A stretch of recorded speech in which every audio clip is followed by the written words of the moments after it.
ఓం శాంతి. సూరజ్ భాయ్జీ చెప్పిన మురళీ చింతన నవంబర్ 12, 2020వ సంవత్సరం. ఓం శాంతి. ఈరోజు బాబా మనకు చదువుపై ఎక్కువ ధ్యాసనిస్తున్నారు. మీది ఈశ్వరీయ చదువు, స్వయం భగవంతుడు చదివించటానికి వచ్చారు. సృష్టి ఆది మధ్యాంత జ్ఞానాన్ని ఇస్తున్నారు. భగవంతుడు ఎవరు, వారి పూర్తి బయోగ్రఫీను పూర్తిగా ఇస్తున్నారు. వారు ఎప్పుడు వస్తారు, ఏం చేస్తారు, ఎలా చదివిస్తారు, ఎలా సద్గతినిస్తారు, ఇవన్నీ మీ అందరితో చదివిస్తున్నారు. మీరు ఈ చదువును ఒక్కరోజు కూడా మిస్ కాకూడదు. ఎందుకంటే గుహ్యమైన విషయాలు వెలువడతాయి. బాబా చదివిస్తూ ఉంటారు. టీచర్ కన్నా ముందే క్లాస్లోకి రావాలి. బాబా ఒక సాధారణ విషయం చెప్తున్నారు. లేటుగా రావటం అంటే టీచర్ను అవమానించటం. మీకు బాబాపై ఎంతో ప్రేమ ఉంది. బాబా చదివించే చదువుపై ఎంతో ప్రేమ ఉంది. ఈ చదువు సంపాదన కోసం ఉంది.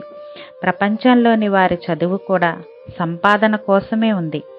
శాస్త్రాల చదువుతో కూడా సంపాదన జరుగుతుంది. మీ సంపాదన 21 జన్మల కోసం. మీరు సదా సుఖీలుగా అవుతారు. ఎప్పుడూ జబ్బు పడరు. సదా అమరులుగా ఉంటారు. ఈ సంకల్పాలలో ఉంటే మీరు ఉల్లాస ఉత్సాహాలలో ఉంటారు. భగవంతుడు మమ్మల్ని చదివిస్తున్నారు. ఇలాంటి స్వరాజ్యాన్ని, ఇలాంటి దైవీ రాజ్యాన్ని మాకిస్తున్నారు. కాబట్టి టీచర్ కన్నా ముందే రావాలి. లౌకిక చదువులో కూడా ఇలాగే జరుగుతుంది. పిల్లలు లేటుగా వస్తే బయట నిలబడతారు. బ్రహ్మాబాబా తన టీచర్ గురించి చెప్తున్నారు. మా టీచర్ చాలా స్ట్రిక్ట్. ఆలస్యంగా వస్తే రానిచ్చేవారు కాదు. ఈ రోజుల్లో సంగతి వేరు. బాబా మనకు చదువు యొక్క విలువను గుర్తు చేస్తున్నారు. చదువుపై ఎంతో ధ్యాసనుంచాలి. ఈ అలౌకిక చదువుపై మీకు ఎంతో ప్రేమ ఉండాలి. చింతన చేయాలి. ఈ చింతనతో మీరు అతీంద్రియ సుఖంలో ఉంటారు. మొదటి చింతన, ఎవరు చదివించటానికి వచ్చారు, ఎవరిని కలుసుకున్నాము. 5000 సంవత్సరాల తరువాత కలుసుకున్నాం. మీరు వచ్చినప్పుడు బాబా అడుగుతారు కదా, పిల్లలు ఇంతకు ముందు ఎప్పుడు కలుసుకున్నామని. పిల్లలు కూడా బాబాకు సమాధానం ఇస్తారు. అవును బాబా, 5000 సంవత్సరాల క్రితం ఇదే విధంగా మిమ్మల్ని కలుసుకున్నాం అని అర్థం చేసుకొని సమాధానం ఇస్తారు. ఇది జ్ఞానం. డ్రామా ఎలా ఉన్నది అలా రిపీట్ అవుతుంది. ఈ రిపిటేషన్ రహస్యం కూడా మీరు అర్థం చేసుకున్నారు. డ్రామా పునరావృతం అవుతుంది. బాబా చెప్తున్నారు, నేను కూడా 5000 సంవత్సరాల క్రితం వచ్చాను. ఇప్పుడు మళ్ళీ వచ్చాను. ప్రతి 5000 సంవత్సరాలకు వస్తూ ఉంటాను. మీరు కూడా నా పిల్లలు. వచ్చి నా నుంచి చదువుకుంటారు. నేను మీకు చెప్తాను, మధురాతి మధురమైన పిల్లలు, ప్రియమైన పిల్లలు, మీరు విశ్వానికి యజమానులుగా అవుతారు. కల్పకృతం కూడా మీరు యజమానులు. డ్రామాలో మన పాత్ర ఇది. చూడండి, డ్రామా ఎంత అద్భుతంగా తయారై ఉందో. ఈ డ్రామాలోని అద్భుతాన్ని చూడండి. ఎలాగైతే బీజం నుంచి వృక్షం వెలువడుతుందో, జీవ జంతువులు జన్మిస్తాయి, అనేక రకాల కీటకాలు జన్మిస్తాయి, మనుష్యులు జన్మిస్తారు. ఎంత అద్భుతమైన నాటకం నడుస్తూ ఉంది. బీజంలో ఏమీ లేదు, అందులో ఏమీ కనిపించదు. దీని నుంచి ఆకులు వస్తాయి. కొన్నిటి రంగు ఆకుపచ్చగా, కొన్ని రంగురంగుల్లో ఉంటాయి. కొన్ని పూలు సుగంధంతో, కొన్ని పూలు సుగంధం లేకుండా ఉంటాయి. బాబా దీన్ని ప్రకృతి అంటారు. ఎంత అందమైన ఆట తయారై ఉంది. దీనిపై మీరు చింతన చేయాలి.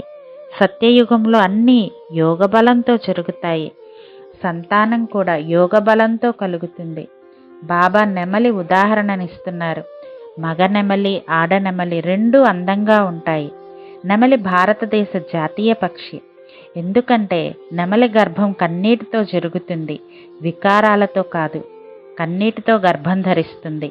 సత్యయుగంలో కూడా యోగబలంతో గర్భం కలుగుతుంది, సంతానం కలుగుతుంది. బాబా ఈ అద్భుతమైన ఆట రహస్యాలను అర్థం చేయిస్తున్నారు. మీరు ఎంతో అతీంద్రియ సుఖంలో ఉండాలి. ఒకటి సంతోషం. ప్రపంచంలో ఏదైనా వస్తువు లభిస్తే మనుషులకు సంతోషం కలుగుతుంది. కానీ మన సంతోషం అలౌకికమైనది, ఇంద్రియాలకు అతీతమైన సంతోషం.